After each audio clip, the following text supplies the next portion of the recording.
Hi,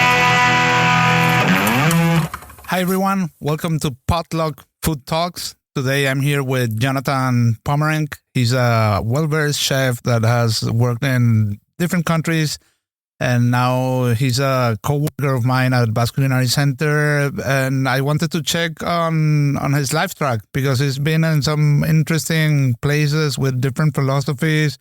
Well, first of all, welcome, Jonathan. Nice to have you here. Thank you for inviting me to your podcast. So you've had an incredibly diverse career. Let's start with your roots. How did growing up in New York City influence your early relationship with food and cooking? Well, I mean, living in New York in general, one starts to like normalize certain things. You have so many different cultures and cuisines that you just become kind of, I don't know, numb to it. So it's like growing up around everything, you just try to consume as much as possible. And in my family, it's always about what's the next thing we're going to eat. You know, like every time we're eating something, we're already talking about our next meal, what we're going to be eating. You know, it's something that from a young age, it's always been around. Food's always been a part of every aspect of your life. You know, like you go to somebody's house for a party or whatever, it's just a bunch of food, who brings what. But New York, it's just, you get so many influences and you get so many chances to try different types of food from a young age. And it makes you a little bit more, one or two things. It makes you a lot more open towards them, or it makes you completely closed off from wanting to try anything different. Yeah, like the times I've been in New York City, it's crazy because you can find an amazing place from Haiti, yeah, or you name it, like Tibet. It doesn't matter. Like I think every single country on earth is well represented with a restaurant in New York City, and you just have to look for it and find it. And it seems most of the time very authentic. I mean, I didn't leave the United States until I was like 24, almost 25. But it's like living in New York, it kind of feels like you can like visit several different countries all in one city. And it's like, and it's not just the food. You go to like a certain neighborhood and like a certain community of people live there. And it's like everything's in their language, you know, from the grocery stores to the street signs. It's like everything's in that language, and it just becomes like a little mini country. And it's kind of mind blowing. And you don't notice how lucky or how much variety there is until you move away from that. Because I lived a few years in Florida, and it was just like night and day. And also when I moved to Argentina too, it's like being in a place where it's like so many different cultures that have to live together, and having the opportunity to try so many different things. When you go somewhere else where things tend to be a little bit more pure in a sense, you kind of start missing those opportunities that you had in the past, where you were able to just, I don't know, walk down the street and try certain Chinese food from a certain region in China. Whereas like now you're lucky if you can even find Chinese fast food. And how did you start cooking? What was like your first steps, or your first restaurant, your first culinary school? I don't know. So I started out when I was really, really young, because my parents were working. So I would cook for like my brothers and my family with my grandmother. And then later on, I mean, I started liking food a lot. I started getting a lot of weight when I was around being a teenager. So I just enjoyed eating. So it pretty much went from there. Enjoy eating. So if I enjoyed eating, I would have to cook to be able to eat. And then I got into a high school that had a culinary program. And the culinary program was like a 4-year program. It was a trade school. And there was a restaurant that was connected to the school. So the students would work in the restaurant, and your class periods of the day, depending on what period you were in, you would be doing bakery production for the service, or production or mise en place service, or cleanup. So it was 4 years of just like doing every aspect, front of house also and back of house, learning the history of, I mean, everything you would learn in normal culinary school, but at a high school level. Okay, that's super cool. That's amazing. Yeah, it's not so common. I mean, there's places in the United States that are like that, but it's kind of like, I don't know. It almost seems kind of like when you think about it, a European sense, like an apprenticeship program or something from years and years ago, people would do, like start from a young age, learning something and then just work up from there. How old were you? I was 14.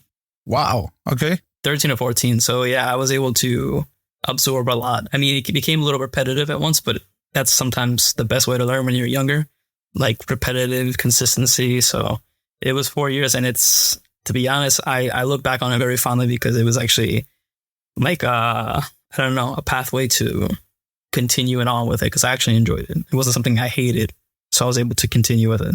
So then you've worked in some iconic New York City restaurants like the Modern and 11 Madison Park. I used to be a book that really influenced me was Setting the Table from Danny Meyer. And both of these restaurants, at least originally 11 Madison Park, were part of Union Square Hospitality Group. Yeah. How was it? Did you got any influence in your philosophy on hospitality and food from these places? I feel like it trickled down to like the employees, but on a day-to-day basis, not as much as you would want it to be, or at least when I was there. I mean, so Setting the Table, I never read. I have it in 3 different versions. I have it in a hardback, a paperback, and another version. I mean, I had several different versions of Setting the Table. One I got when I finished culinary school in New York that they gave you when you graduated from there. Another one when I was working for Union Square Hospitality. I never read a single page of it.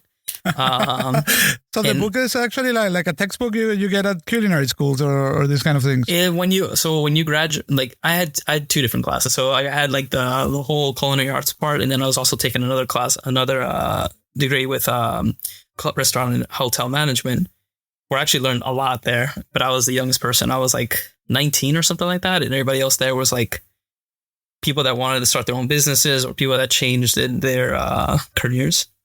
So yeah, they gave you the book when you're done with that class, along with a whole bunch of other books and stuff like that. And the culinary, when you finish that, they gave you Larousse, which is like the encyclopedia for like cooking and stuff like that. Yeah. But yeah, and then I also got it when I was working for Union Square Hospitality Group. To be honest, I was actually at 11 Madison Park when it was still a part of Union Square Hospitality Group. And to be honest, one of the craziest things, one of the funnest things about it was that so one of the original Shake Shack spots, which is in Madison Square Park, is literally across the street from 11 Madison Park. So I have so many memories of days like when we were so much in the shit or something was happening where we wouldn't be able to do family meal. So we would just make a run over, like an order and make a run to Shake Shack. But I mean, I've heard so many things, and the classes that I did take for like restaurant hotel management, so much of stuff of like Danny Meyer and people from his company. There was other people like Mark Maynard and a whole bunch of other people that were super influential inside of Union Square Hospitality Group would come and speak to us. So we had speakers all the time, and I'm talking about a class of like 15 people. So it was all very intimate information, and we would give a lot of stuff. We would do tours of different restaurants and bars and stuff like that, part of Union Square Hospitality Group. And then, I mean, I started working there.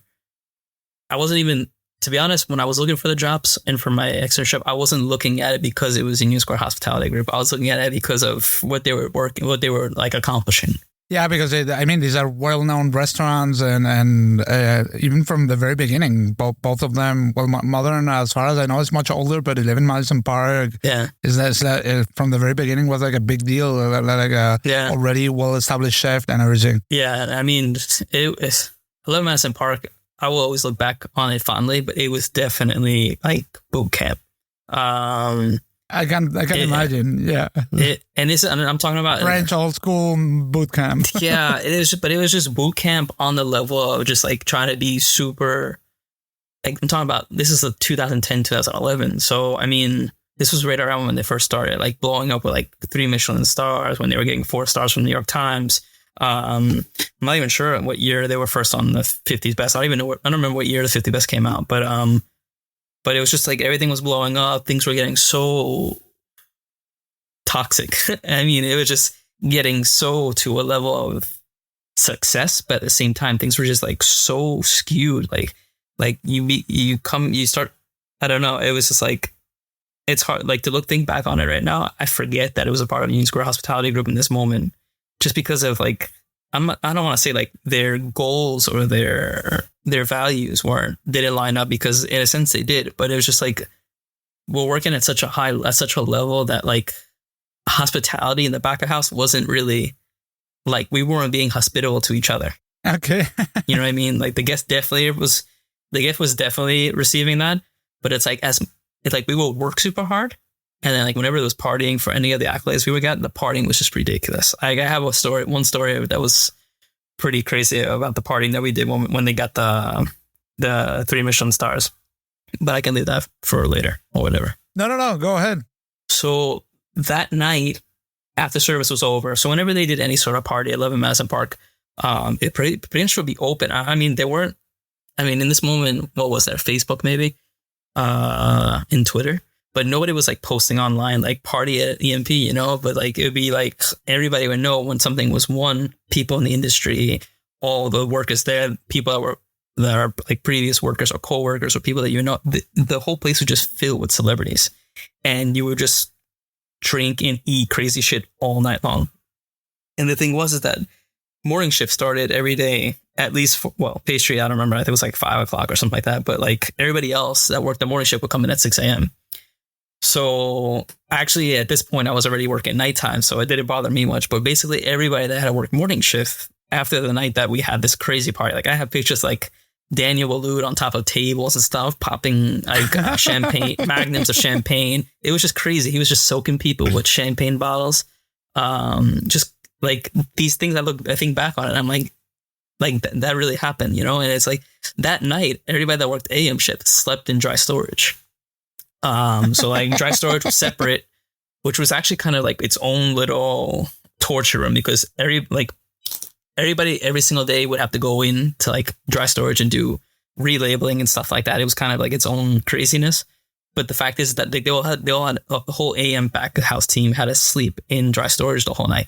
But there was also people sleeping in the locker rooms on top of like, I don't know, old chef coats and stuff like that. People just sleeping in random spots. And it felt like a teenager, like a weekend party. Like everybody got fucked up. You know what I mean? Like just random people sleeping in random spots. And the next day, everything was business as usual. But at the same time, everybody was completely like destroyed. Like there was like no talking. And it was kind of like one of the times where I can think back on it as like, nobody was being too hard on anybody, because everybody was in the shit. Like everybody was feeling like terrible. It was quiet front of house, back of house. Nobody was yelling at anybody. And it was just, I don't know. I remember that service very well. So then later your career took you to Argentina, and you led some fine dining kitchens over there. Like, how did you end up in Argentina? What were the places you worked? What can you share about that? Well, I mean, the reason I got to Argentina was because my now wife, but my girlfriend at that time is Argentinian, and she came a few times to the United States for a couple of months. And then there came a point where it was just like, she's not gonna be able to finish what she's doing. So I ended up going there, and it was my opportunity to actually leave the United States, because I had never gone before. I never had a passport either until I was like 24. So it was my opportunity to go to Argentina, Kate, that to be honest, I didn't really know much about. I knew some stuff, but I went there on a whim, and I basically just went there in 2015. And that's when like the real stuff started. Like I tried contacting so many places for visas, like work visas and all these types of things. And to be honest, like I was still young, but even with the resume I had, it was just super difficult to get anybody to like take you on, because it was just, I don't know exactly. Most of the time people were just not knowledgeable of how the visa stuff worked. So I was trying a bunch of different places in Buenos Aires, actually like the main Buenos Aires city, and I wasn't able to get a job. It was really hard to get a job. I was like trying to hit all the places that were like higher up, and I wasn't getting, I had people, for example, out of Muro, which was like just this year, got there for it's the only restaurant in Argentina that has 2 Michelin stars, and they just got it this year. Yeah. I had a sit down interview with him when I went there in 2015 and try getting a job with him. And he was like the interview was in English, which I'm grateful for. And in that moment, I wasn't able to communicate too well in Spanish, but like literally the guy said to me, he's like, we work long hours and we pay very little. That was his intro. Basically it was kind of like, that's what we do here, and I'm not hiring. So I went to Mar del Plata, and then that's like a 4-hour away beach city. It's like their biggest beach city they have in Argentina, where everybody, the porteños, the people that are from Buenos Aires, go to during the summer. And I just started trying to find places. I was working in what they call in negro, basically undocumented at that point. I had a tourist visa, but I was just trying several different places, working 3 months at a time. And then about a year and a half in, I ended up getting married. So once I got married, that completely paved the way to have paperwork to be able to like have an actual residency and work like legally. And I started working at a friend of my wife. He was leaving as the chef de cuisine, and I got into a place that was like a Nikkei restaurant. So for people that don't know, Nikkei is a Peruvian-Japanese fusion that started with the migration of Japanese to Peru. And it's quite interesting because basically you will see like sushi with ceviche mayos or these kind of combinations of Peruvian cuisine and Japanese culture. Yeah, it's kind of like the more elegant or interesting version that Japanese food took internationally. You have like the United States version, the American version where they had Philadelphia cream cheese to like Japanese food. And then you have what they did in Peru, which is a little bit more refined or interesting. Yeah, I love that shit, by the way. I was recently in Yacumanca in Barcelona, and I had like a super beautiful Nikkei ceviche, super delicious. I mean, it's super interesting. Yeah, to be honest, I was a little bit ignorant before going into the place. And I mean, I found the things that they were doing somewhat interesting. I mean, there was other things that were kind of a little wild, like cooking sweet potatoes in Fanta, for example, for a dish. You know what I mean? Like wild shit that I'd never seen before in my life. Like I don't know anybody else that ever cooked sweet potatoes in Fanta soda. But I mean, they were doing like ceviche with like hot rocks that we would heat up in the oven and then serve the ceviche with like a quail egg that we would put on the rock when we serve it. But it was kind of a wild place because it was also sushi as well. And it was just, I don't know. It was kind of like one of those places that was trying to be a little bit more than they could, like trying to be something that they couldn't exactly execute 100%. Yeah, I know that profile. Yeah, for sure. Yeah, the thing is though, like in Argentina or at least in Mar del Plata, that's like the MO for like 90% of the places, you know? Yeah, like 90% of the places happen like that. Like people that have money open a place without really knowing the restaurant industry. I mean, it happens everywhere. But in this particular place, which is open to this day, but like the scope of what they're doing changed over the years, but they're still doing sushi stuff. It was just kind of wild. Like I was the chef de cuisine, and the restaurant part, the owner would do all the sushi stuff, like one of the owners.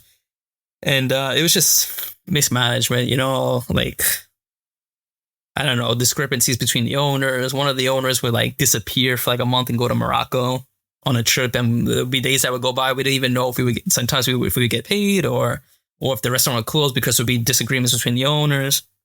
The other owner would play in a band. So like Friday, Saturday nights, he wouldn't even be there. So it'd be like wild Friday, Saturday nights.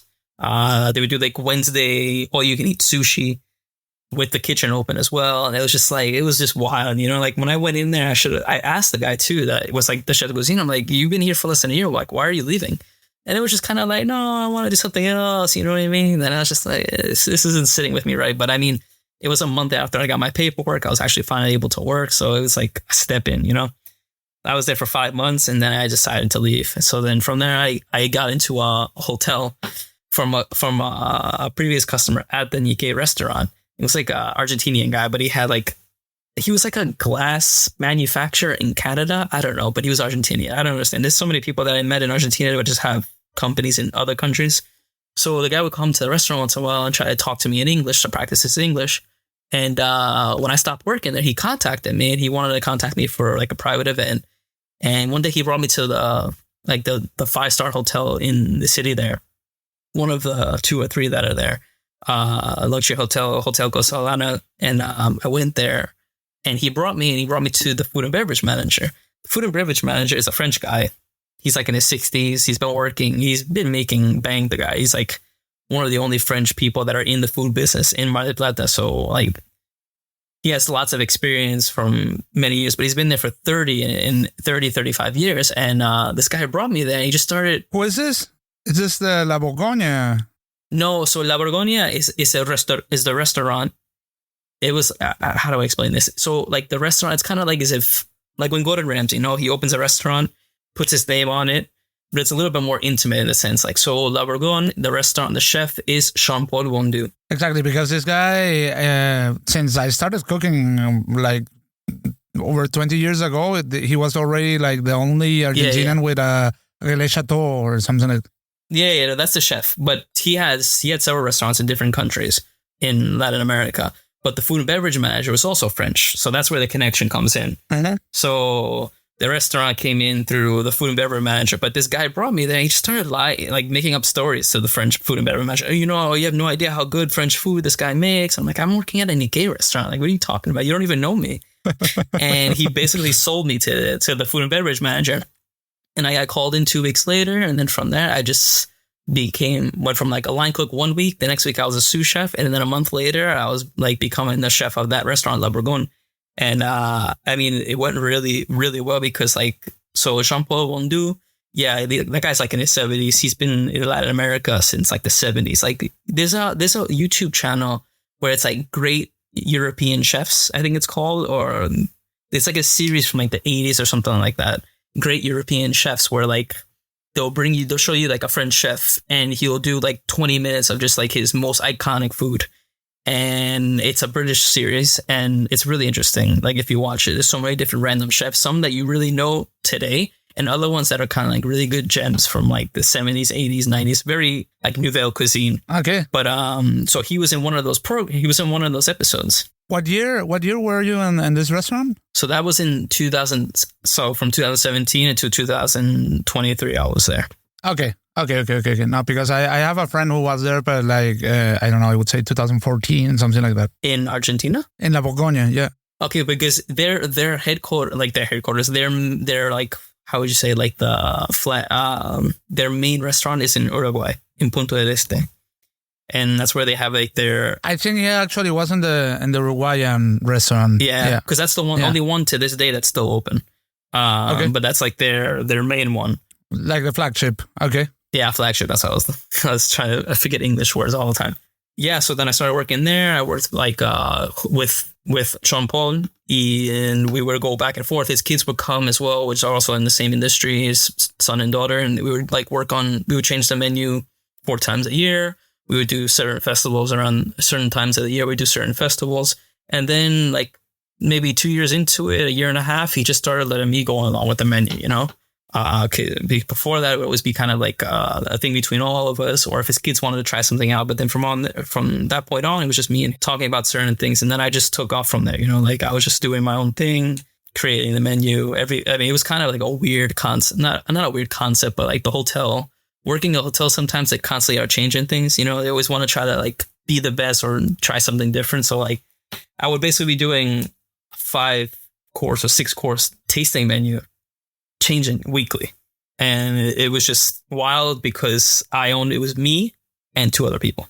And that's crazy for a 40, like we can fit 40 people at one sitting, you know what I mean? And for 3 people to do 40 covers, and if half of them are doing tasting menu, 6 courses plus the regular menu, it was just insane. Like it was just, but that was most of my time there. Most of my time there was that. You know, it was wild, but it gave me lots of opportunities to be creative, try different things. Nothing. It was a really good experience. Nice. And from then you flew directly to the Basque Country, or did you work somewhere else in the South?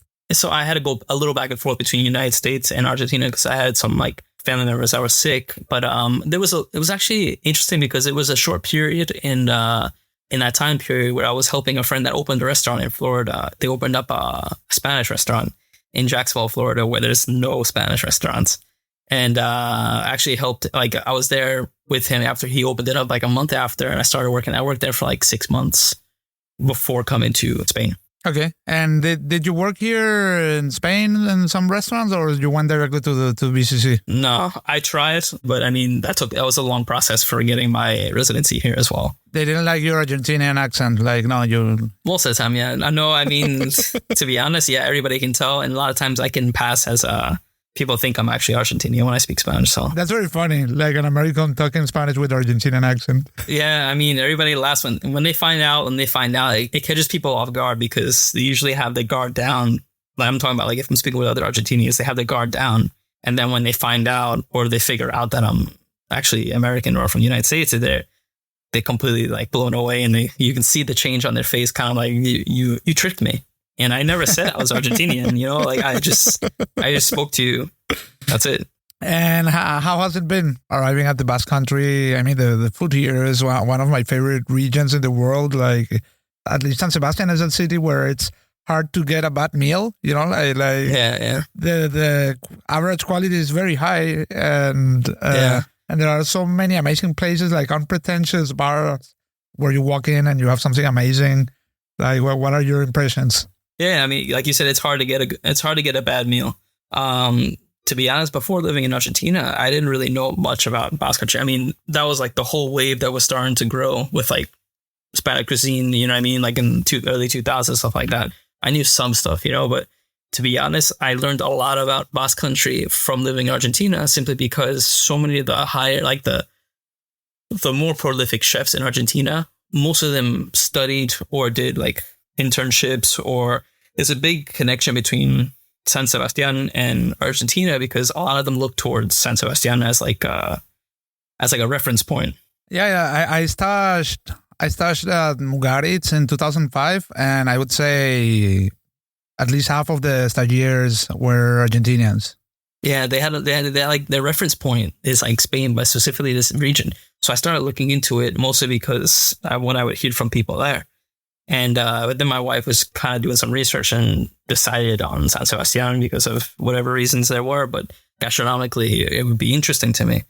And to be honest, it's like, I don't even know, like when people ask me to categorize like Basque food, for example, or Basque cuisine and stuff like that, like it's kind of hard to like pigeonhole, it's hard to like categorize it. You can give an explanation, or at least for me up until this point, I'm not able to like give like if somebody would be like, what is something they always use? Yeah, like I do have like some, I would say that they never go too crazy with ingredients. Yeah, they look at you crazy if you have more than four things. They look at you like, what are you doing? Yeah, exactly. Bay leaf is already exotic, and not to talk about coriander, forget about it. That's already extraterrestrial, and then everything is only salt, very produce driven. Very respectful towards the produce, and nothing is overcooked. Yeah. Everything is on the right point. Everything is very sensible. Yeah. Also the salt level is low. They're very sensitive towards texture, like gelatinosity, something like they really look forward in sauces and meats and these kind of things. But as you say, never more than 4 or 5 ingredients. I would say those are some of the key features of Basque cuisine. Yeah, it's just like when you try to like, you can try to categorize something a little bit more like, or define something a lot finer. If, I don't know, like somebody asks you about a certain region of India or China or Thailand or Mexican cuisine, like you can give things, but like when people think of Spanish cuisine, you know what I mean? Like they tend to like have, or I guess more from an American's perspective, like, I don't know, they try to categorize it in a certain way, but then like Basque cuisine is kind of like, doesn't really fall into that same category, or at least what most people would think. Yeah, it's its own thing. And I would even say that San Sebastian cuisine is its own thing compared to Bilbao and Biscay. That's something different. Both the way of the people and the way of the cooking and eating. I mean, it's very unique, that's for sure. I mean, it's always interesting too to see how like places that live near the coast, how they differ. Like I was living near the coast in Argentina, and to be honest with you, like Argentina is meat country 100%. They don't really value fish and seafood for as much as they're surrounded by the ocean. But here it's kind of like, it's normal. It's like integrated mostly into like cuisine and stuff like that. You don't hear like people complain like, I don't like fish, or I don't like seafood. Obviously those people exist, but it's not kind of like, I don't know. It's interesting to contrast the two things. Now you work as a research chef and a culinary lab. How has the transition been, and this change of way of working and cooking? What would you say are the main differences, and what would you tell someone who would like to have a position like that?